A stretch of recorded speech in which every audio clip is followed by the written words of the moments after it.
messieurs, bonsoir. Merci d'avoir choisi RTI 1 à la une de ce 20h. Les actions de charité se renforcent en cette période de jeûne.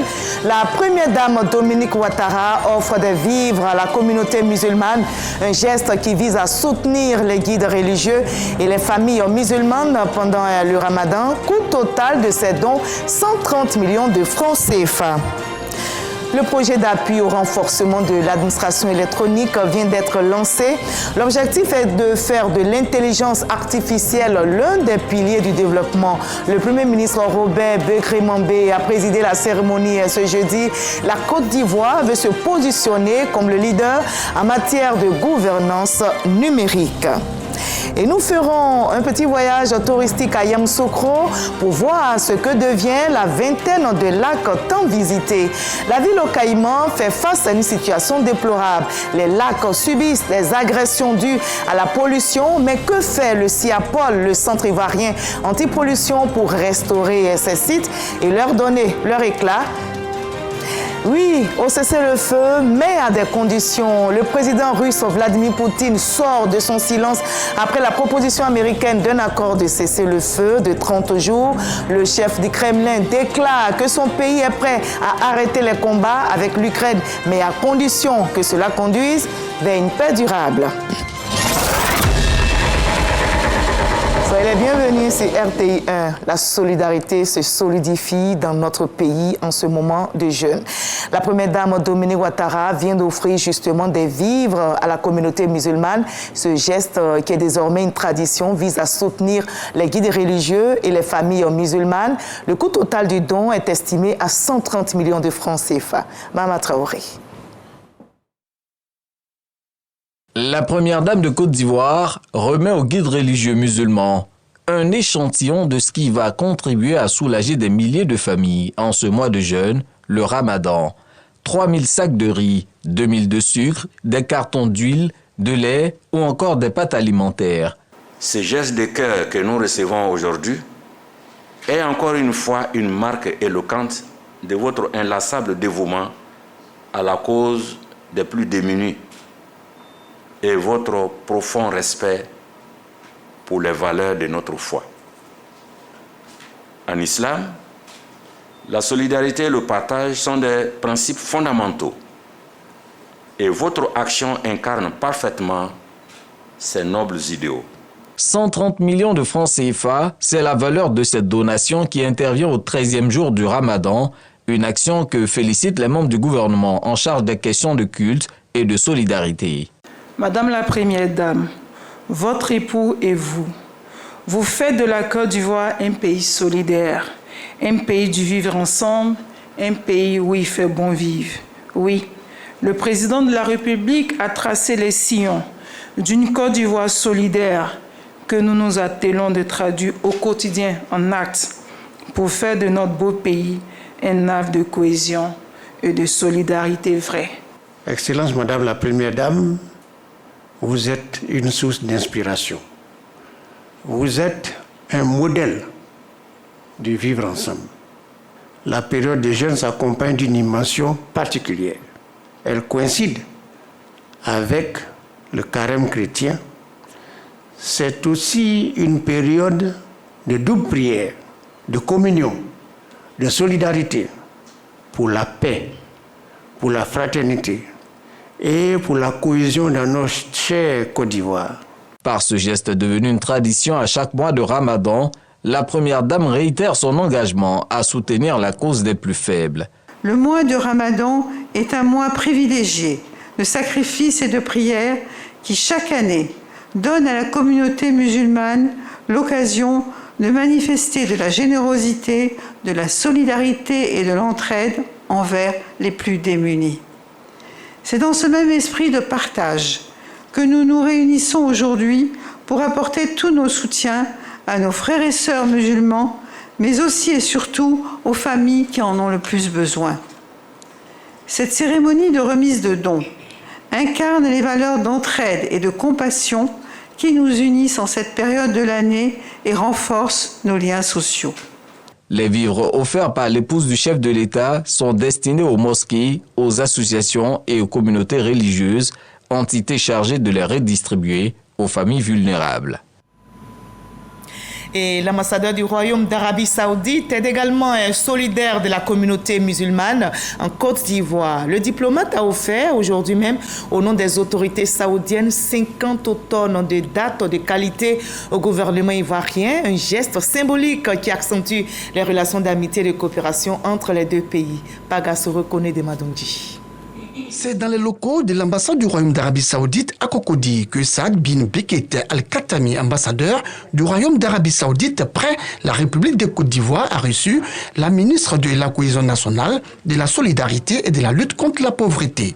Au menu de cette rencontre, la remise officielle de 50 tonnes de dattes de qualité des autorités saoudiennes au gouvernement ivoirien. Il s'agit pour le Royaume d'Arabie Saoudite d'apporter son soutien à la communauté musulmane de Côte d'Ivoire en ce mois de Ramadan, mois de piété, de miséricorde et de partage. Un geste qui, selon Saad bin Bekete Al-Khatami, s'inscrit dans le cadre du renforcement de relations d'amitié et de coopération entre les deux pays.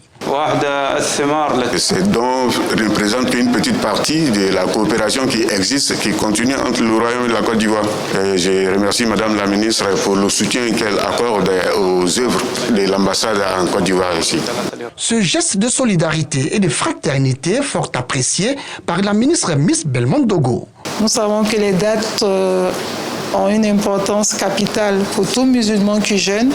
Nous recevons 2500 cartons de dates pour la communauté musulmane. Nous leur faisons la promesse ici que ces dates iront d'abord aux musulmans vulnérables. La ministre de la Cohésion nationale, de la Solidarité et de la lutte contre la pauvreté et le diplomate saoudien ont salué le leadership du président de la République, Alassane Ouattara, non sans exhorter les populations à intensifier prières et bénédictions pour une Côte d'Ivoire plus unie et plus harmonieuse.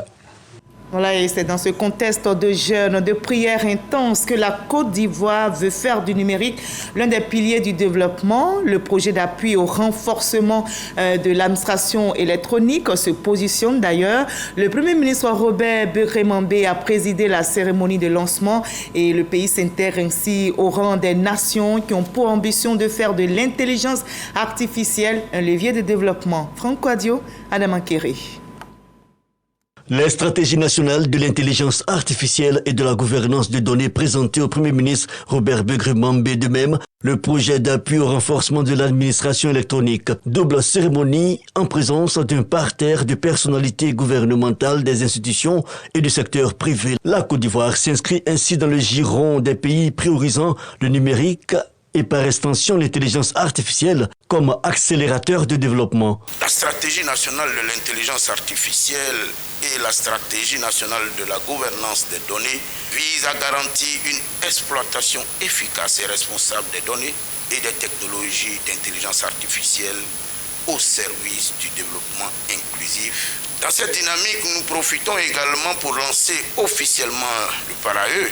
L'objectif principal visé par ce projet est d'œuvrer à la digitalisation des procédures administratives en vue de renforcer la productivité de l'administration et de réduire les services. Les bénéficiaires directs de ce projet sont les usagers des services publics, des administrations centrales et décentralisées. Des stratégies et surtout un projet rendu possible grâce au financement conjoint Côte d'Ivoire Banque africaine de développement BAD, un investissement de 49 milliards de francs CFA. Ce projet illustre par ailleurs la vision de la Banque africaine de développement qui reconnaît la place du numérique en tant que levier transversal pour atteindre les objectifs de sa nouvelle stratégie décennale 2024-2033 pour une Afrique prospère, inclusive, résiliente et intégrée.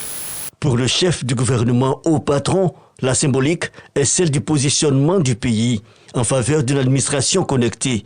L'intelligence artificielle est, selon Robert Begré-Mambé, un réservoir d'opportunités. Je voudrais vous rassurer, il y a déjà de nombreux acquis qui sont le fruit de la vision de notre président en matière d'intelligence artificielle et tous les dérivés. D'ici à fin décembre, nous aurons entre 529 et 559 zones blanches qui seront connectées dans le cadre du programme national de connectivité rurale. C'est pour dire que la Côte d'Ivoire s'assoit sur du solide et l'avenir doit nous permettre de faire mieux, de faire fort et d'être champion d'Afrique en matière d'intelligence artificielle. Nous le pouvons. C'est pourquoi mes regards se tournent vers la jeunesse ivoirienne. Saisissez l'opportunité que vous offre le président de la République avec cette grande perspective en matière d'intelligence artificielle. Le champ d'action est vaste. Notons que, outre le projet d'appui au renforcement de l'administration électronique, que l'élaboration des stratégies nationales de la gouvernance des données et de l'intelligence artificielle a mobilisé plus de 60 institutions publiques et privées, auxquelles s'ajoutent 1200 experts. Et pas de répit pour le Premier ministre. Après le lancement de ce projet, Robert Begré-Mambé s'est rendu dans la commune d'Atekoubé où il a donné le sourire aux souscripteurs du programme présidentiel des logements sociaux et économiques. Ce sont 1072 logements qui ont été livrés aux acquéreurs à Lokodjo après la ville historique de Grand-Bassam et Bingerville. Et il a surtout rassuré les Ivoiriens quant à la volonté du chef de l'État de les loger récemment. Notez que 25 000 logements en location-vente ou location simple sont prévus. Elle est aussi très active. La présidente du Sénat de Côte d'Ivoire, Kandia Camara, est en mission au Mexique. Notez qu'elle prendra part à la conférence mondiale des femmes parlementaires de l'Union interparlementaire. Et bien, en prélude à l'événement, elle a été reçue par son homologue mexicain. Envoyé spécial au Mexique, Kadès Sogotogo. Mexico, capitale du Mexique. Il est 12 heures locales, soit 18 heures GMT, lorsque la présidente du Sénat de Côte d'Ivoire, Kandia Kamisoko Camara, présidente également de l'Association des Sénats d'Afrique, arrive au Sénat mexicain. Avec son homologue Gerardo Fernandez Noronha et les délégations présentes, les échanges vont porter sur la coopération parlementaire. Le Mexique, dont la démocratie est vieille de 200 années, fait office de meilleur élève de la parité entre hommes et femmes, à tous les niveaux, et cela inspire la Côte d'Ivoire, dont le président de la République, Alassane Ouattara, a fait adopter la loi numéro 2019-870 dans ce sens. Vous avez la parité au niveau du Sénat, la parité au niveau de l'Assemblée nationale, la parité au niveau du gouvernement. Et nous savons que la présidente vient de prendre une décision pour faire en sorte que dans toutes les sphères de décision, que ce soit dans l'administration publique ou ailleurs, que la parité soit observée. Quelle avancée! Quelle avancée! Bravo, Monsieur le Président. Bravo au peuple des États-Unis et des Mexicains. Bravo à votre grand pays. Et Monsieur le Président, nous sommes venus nous inspirer de votre modèle, de votre expérience. Une visite ivoirienne qui réjouit le Mexique, berceau du cacao, dont la Côte d'Ivoire est première productrice mondiale. Le Mexique, c'est également cette volonté d'aller toujours de l'avant. Je ne savais pas que vous êtes les principaux producteurs de cacao. Et bon, nous sommes des producteurs de cacao. On a été le peuple qui a donné le cacao au monde. On a commencé à le cultiver. Et nous avions une qualité de cacao extraordinaire. Et on l'a perdu. Mais les échanges entre nos peuples, bon, c'est la manière de faire actuellement les échanges commerciaux. Et il faut également renforcer les échanges culturels, sociaux, les échanges d'expériences et de parcours politiques. Nous, on est très éloignés d'Afrique. Il faut se rapprocher de l'Afrique. Nous sommes des peuples frères. Kandia Kamisoko Camara a, au cours des échanges, présenté cette Côte d'Ivoire nouvelle, généreuse dans l'effort, autonomisation des femmes, emploi jeunes, infrastructures de tout genre. Gerardo Fernandez Noronha s'est dit séduit par le travail colossal abattu par le président de la République, Alassane Ouattara. Acte fort, la présidente du Sénat de Côte d'Ivoire, Kandia Kamisoko Camara, présentée aux sénateurs mexicains réunis en séance plénière. Tout un symbole dans la quête de la parité entre hommes et femmes. C'est tout le sens de cette conférence mondiale des femmes parlementaires qui va s'ouvrir à Mexico.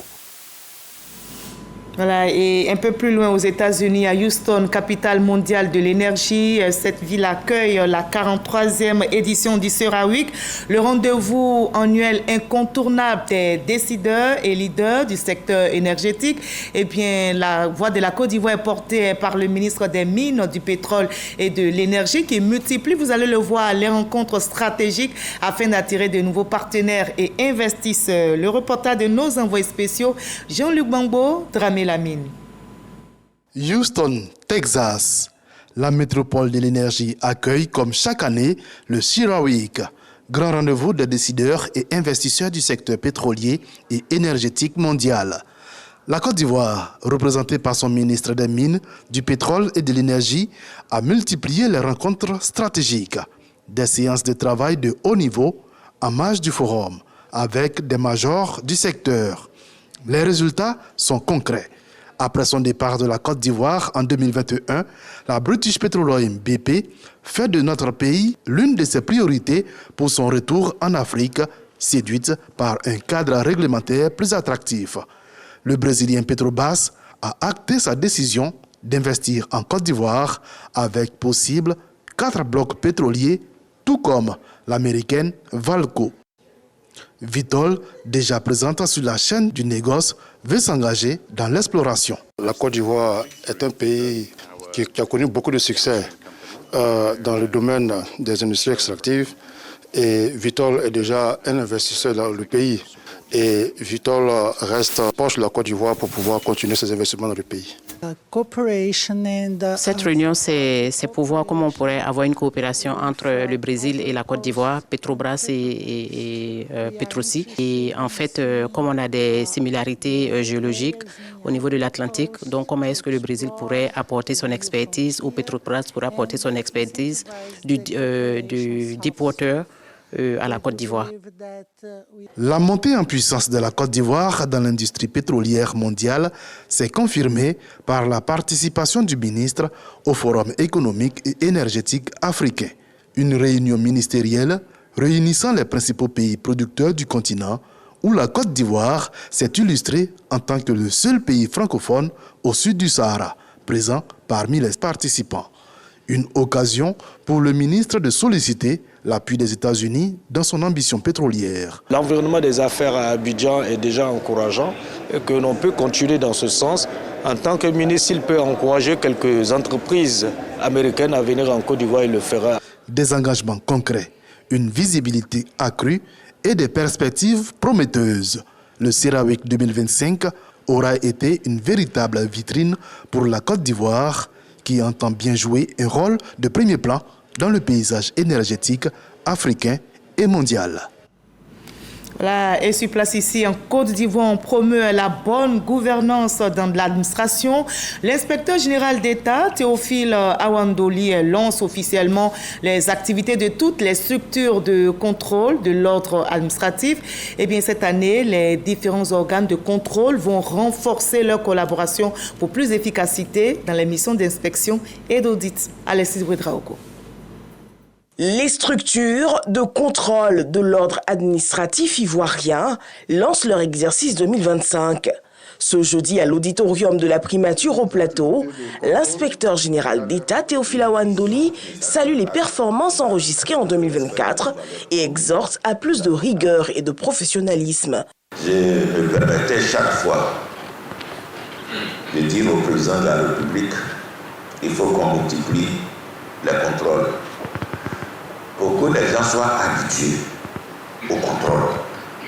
Parce que quelquefois, quand on dit qu'il y a des inspecteurs qui arrivent, des auditeurs qui arrivent, c'est un branle-bas. Non, c'est le travail quotidien. On ne vient pas parce qu'on vient créer des problèmes à une société d'État, à un EPL ou à un ministère. On vient juste regarder si tout se passe bien. Ça devait être le quotidien. Théophile Awandoli insiste sur une nécessité, celle du renforcement de la collaboration entre les différents organes de contrôle. Je crois en notre capacité à demeurer des instruments du président de la République pour relever tous les défis qui se dresse avec force sur le chantier de la bonne gouvernance et de la lutte contre la corruption. Soyons fiers de ce que nous avons déjà fait, mais nous ne devons jamais oublier qu'il y a toujours de nouvelles frontières à franchir. Notons que des textes de réforme destinés à dynamiser le secteur sont engagés. Il s'agit entre autres du projet de décret fixant le cadre d'opérationnalisation de l'inspection, de l'audit interne, de l'évaluation et du contrôle de l'administration publique et parapublique, et celui portant création des emplois spécifiques d'inspecteurs et d'auditeurs de ministères. Voilà, la Côte d'Ivoire au travail, comme on le voit, promeut la bonne gouvernance. La 55e session ordinaire du comité interparlementaire de l'UEMOA, Union économique et monétaire ouest-africaine, s'est ouverte à Bamako, au Mali. Et notez que la Côte d'Ivoire, notre pays, a pris la tête de l'organisation sous-régionale. Abou Sanogo Soro-Abou. Bamako, la capitale malienne, théâtre de la 55e session ordinaire du comité interparlementaire de l'Union économique et monétaire ouest-africaine, CIP-UEMOA. Cette session réunit les parlementaires des 8 États membres, le Bénin, le Burkina Faso, la Côte d'Ivoire, la Guinée-Bissau, le Niger, le Sénégal et le Togo. Les discussions ont porté essentiellement sur l'examen du rapport annuel 2024 concernant le fonctionnement et l'évolution de l'Union. À l'ouverture des travaux, le 4e vice-président du Conseil national de transition, représentant le président du CNT, le Conseil national de transition, a souligné l'importance de cette session pour renforcer la coopération parlementaire entre les États membres de l'Union. Autre temps fort de cette 55e session, le renouvellement des instances avec l'installation du nouveau président par intérim du comité interparlementaire. À cet effet, le chef de la délégation ivoirienne, le député Koulibaly Founan Cheikh Ahmed, a été installé en qualité de président par intérim du comité interparlementaire UEMOA. Les nouveaux membres représentant le Burkina Faso et le Sénégal ont été également présentés. Durant 12 jours, les parlementaires vont plancher sur plusieurs sujets, notamment l'examen du rapport annuel 2024 détaillant les avancées réalisées au sein de l'Union, y compris les réformes institutionnelles mises en œuvre. Voilà, on revient en Côte d'Ivoire. On va faire un petit tour à Yamoussoukro pour voir ce que deviennent ces 20 lacs tant visités par les touristes. La ville au Caïman fait face à une situation déplorable.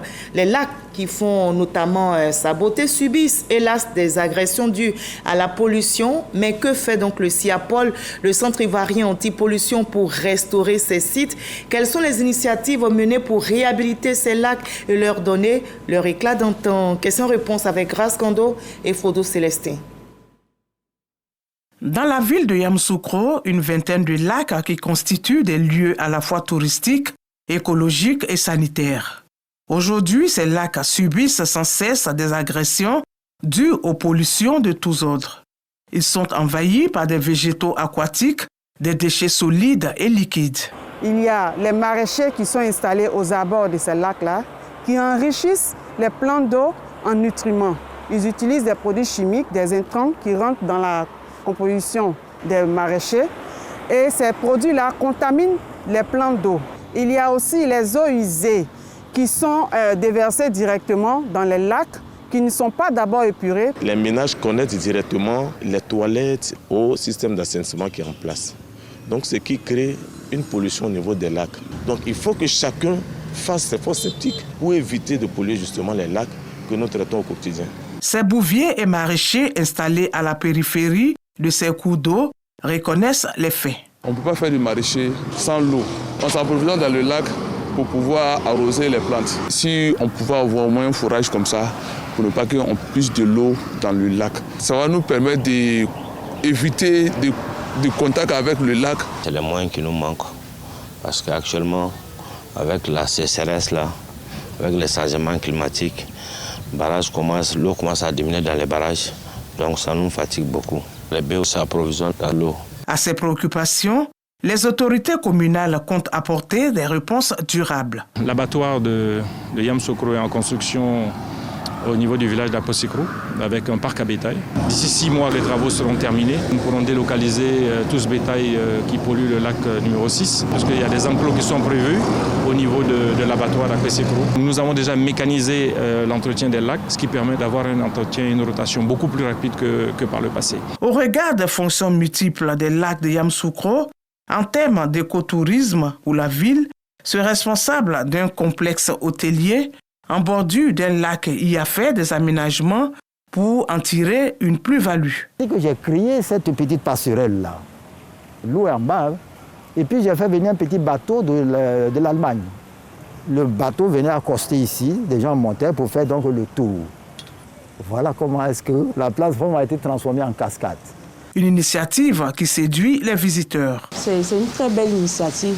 L'air frais à respirer, c'est propre, le lac est très propre. Contrairement à d'autres lacs, c'est reposant. Il y a un pont pour les photos, ceux qui veulent faire les contenus peuvent venir ici pour les petits montages.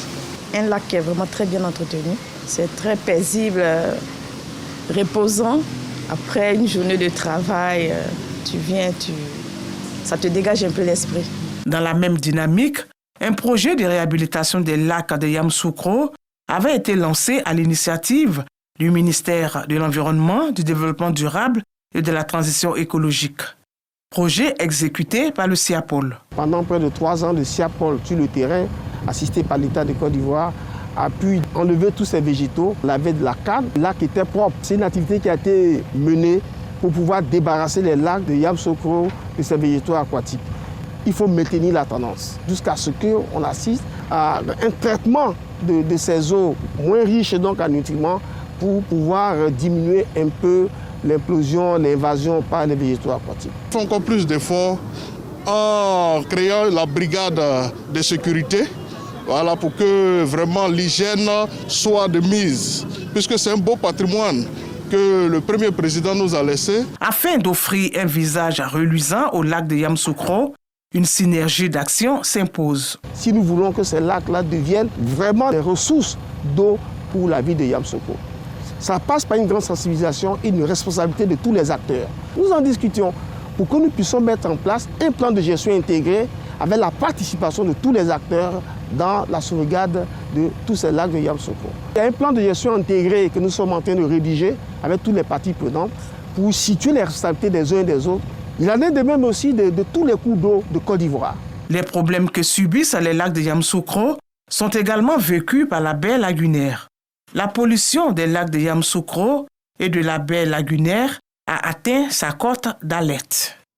Voilà, lac de Yamoussoukro, la pollution est une réalité. C'était un dossier réalisé pour vous par Grace Kando. La Chambre nationale des rois et chefs traditionnels de Côte d'Ivoire ainsi que le ministère de la Culture et de la Francophonie ont scellé une alliance pour la valorisation et la promotion des richesses culturelles ivoiriennes. Kadès Sogodoro. Françoise Remac, ministre de la Culture et de la Francophonie, est accueillie à la Chambre nationale des rois et chefs traditionnels par Sa Majesté Amon Tanoé, président de l'institution. Une rencontre qui vise à sceller une alliance nouvelle pour la promotion et la valorisation du patrimoine culturel ivoirien. Nous avons décidé de mettre en place une commission mixte qui va nous permettre d'aller en profondeur sur tous les sujets que nous avons abordés et particulièrement dans cette année électorale qui est une année où les valeurs autour de la cohésion sociale, autour de la transmission, autour de la paix doivent être portées par toutes les institutions et particulièrement par ceux qui garantissent nos us et coutumes et qui les transmettent aux jeunes générations, la Chambre nationale des rois et chefs traditionnels. Les rois et chefs traditionnels de Côte d'Ivoire, garants des us et coutumes, entendent mener à bien cette mission. Je puis vous assurer de l'entière disponibilité de la Chambre nationale des rois et chefs traditionnels à définir en synergie avec vos services les formes et les instruments de cette collaboration future. Cinéma, musique, monuments et sites touristiques dont bon nombre sont flanqués du sceau patrimoine mondial de l'UNESCO représente 25% de l'économie ivoirienne. La signature de ce partenariat naissant vient également attirer plus d'argent. Il a dit oui à un cessez-le-feu, mais à des conditions. Le président russe Vladimir Poutine sort ainsi de son silence après la proposition américaine d'un accord de cessez-le-feu de 30 jours discuté à Jeddah, en Arabie Saoudite, entre Kiev et Washington. Le chef du Kremlin déclare que son pays est prêt à arrêter les combats avec l'Ukraine, mais à condition que cela conduise vers une paix durable. La réaction de Poutine est saluée par Donald Trump, une déclaration très prometteuse qu'il trouve cependant incomplète. Il promet donc de s'entretenir de nouveau avec son homologue russe. Vous l'avez très bien compris, fin de ce 20h. Merci à vous tous de l'avoir suivi. Demain à la même heure, vous avez rendez-vous avec Kolo Coulibaly. Moi, je vous dis à très bientôt. D'ici là, continuons de chérir la paix partout, sans relâche.